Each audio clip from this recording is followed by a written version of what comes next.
My entire apartment is freezing cold. I have been complaining about this since September. The house is so cold. As you can see, there are no visible heaters. There is no vents in this entire apartment. Throughout the apartment, there are no vents where heat can actually circulate through. And management has stated that there's no need for vents because the heat actually comes through the wall. But the wall system does not heat up the apartment. I've had to sit on the sofa with a blanket and an electric space heater over the Christmas break because it's been so cold in here. And every time I contact maintenance, they'll come out and they'll have a look at the thermostat and they'll say, oh, it's warm, but the thermostat isn't working. It's broken. And as you can see, it's turned all the way up to nearly 90 degrees, but it's still cold in my apartment. I pay a gas bill every single month, so I'm paying my gas, but I do not live in a warm house. There's no heat coming through this apartment. And I've told them that over and over. They have not done anything about it. Nothing has gotten done. I made complaints to the Cleveland Housing Network, and I made complaints to HUD. Since this is a Section 8 approved apartment, it should have heat. And people might say, oh, well, if you don't like it, then why don't you pay your own rent or get off of Section 8 and get a house that's not a Section 8 house? Or they might think that you deserve this because you're not paying your rent. Because I've seen a lot of stories where people just, complain about people on Section 8, say they're all lazy or this or that.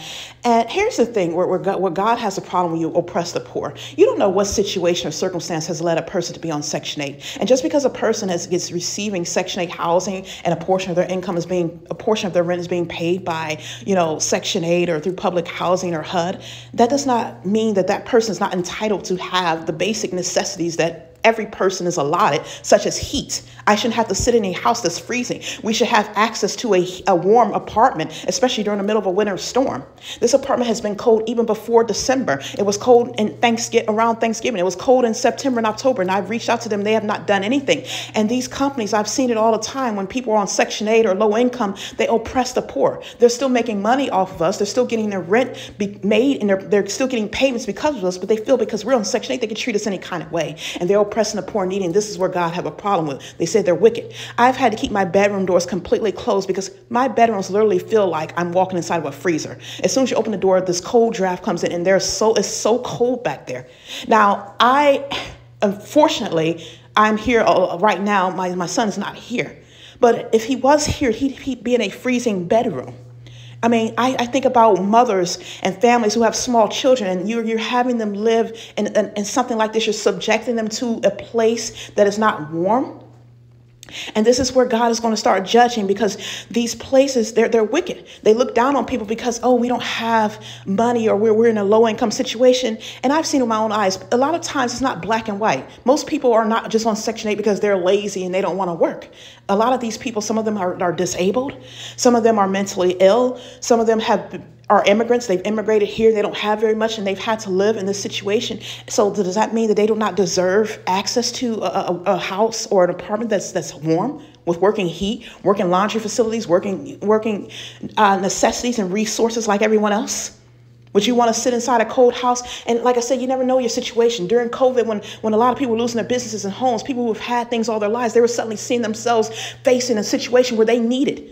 And the thing is, you sit here and point your finger and judge other people. And this is the stuff you do to poor and needy people. This is wicked. It's evil. I mean, I've even seen groups targeted to the point where I've worked in places where they wouldn't even hire black people, or the only black people there, it's like they would get rid of them. And it's like a lot of times certain people are targeted where they can't get a job, where they keep them oppressed purposely. And these people just get to a point where they just give up, and they stop trying because they feel like it's hopeless.